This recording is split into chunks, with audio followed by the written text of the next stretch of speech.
মিজান এই যে কথা বলতে পারে তাকে আমি আমার পক্ষে 10 লক্ষ টাকা উপহার। আজহারের মাথা 3 টুকরা করে যদি আমার কাছে এনে দিতে পারে তাহলে 10 লক্ষ টাকা তাকে পুরস্কার করা হবে।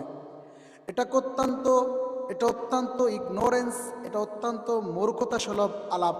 তার কারণ আপনাকে কোনো মানুষকে হিংসা করতে বলা হয় নাই। তিনি কেন মিজানুর রহমান আজহারের মাথা 3 টুকরা করতে বললেন?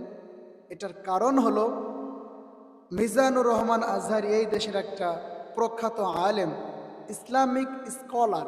তিনি মানুষের সামনে কোরআনের কথাগুলো বলেন।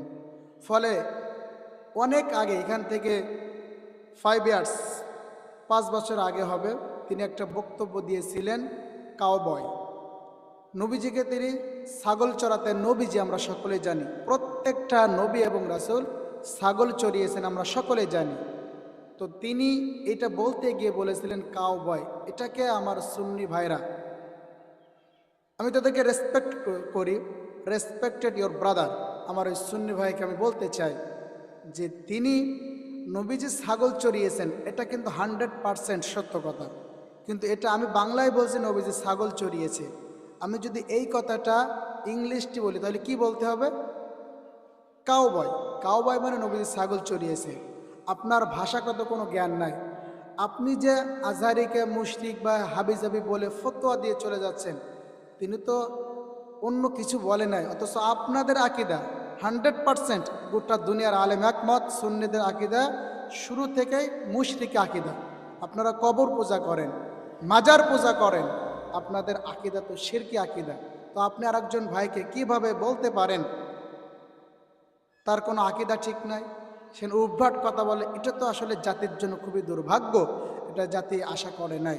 তো আজহারির মাথা কেটে এনে দিতে পারলে যদি 10 লক্ষ টাকা আপনি পুরস্কার দেন, তাহলে আপনাদেরই অনেক ভাই তো আল্লাহর নামের সাথে বেয়াদবি করেছে, নবীজিকে নিয়ে ঠাট্টা বিদ্রুপ করেছে এবং আল্লাহকে নিয়ে বলেছে আল্লাহর ধন খাজারে দিয়ে, আল্লাহর ধন নবীকে দিয়ে, নবীর ধন খাজাকে দিয়ে আল্লাহকে সে গায়েব হয়ে আমাদের তাহেরি ভাই গিয়াসউদ্দিন আর তাহেরি, আমি তো বলি গিয়াসউদ্দিন আর তাহেরি নয়, এই লোকটা যে কথাগুলো বলেছে, ইভেন আপনারা তো এমন এমন জিকির করেন যেটা আল্লাহর সাথে সম্পূর্ণ শিরক, তাহলে আপনাদের কি হওয়া উচিত? আসুন আমরা এটা না করি, আসুন আমরা না করি, আমরা আল্লাহর জন্য কাজ করি। তিনি আজহারি, মিজানুর রহমান আজহারি ইসলাম প্রচার করছে, আপনি তার পেছনে না লেগে আপনিও ইসলাম প্রচার করেন, ইসলামের খেদমত ছড়িয়ে দেন, তাহলে আপনি এই জাতির ভিতরে ইসলামের কথাগুলো বেশি করে ছড়াতে পারবেন, আপনার জনপ্রিয়তা শীর্ষে উঠবে। মনে রাখবেন, কখনো কোনো মানুষের সমালোচনা করে সামনে যাওয়া যায় না, প্রশংসা করে মানুষকে উপকার করে সামনে যাওয়া যায়, কিন্তু হিংসা করে পেছন দিক থেকে ডেনাউন্স করে সমালোচনা করে সামনে যাওয়া যায় না। আসুন আল্লাহ পাক আপনাদের সম্মান মর্যাদা বৃদ্ধি করবে। একজন আলেমের বিরুদ্ধে কথা না বলে আমরা কোরআন সুন্নাহ প্রচার করি। আল্লাহ আমাদেরকে তৌফিক দান করুক, আমিন।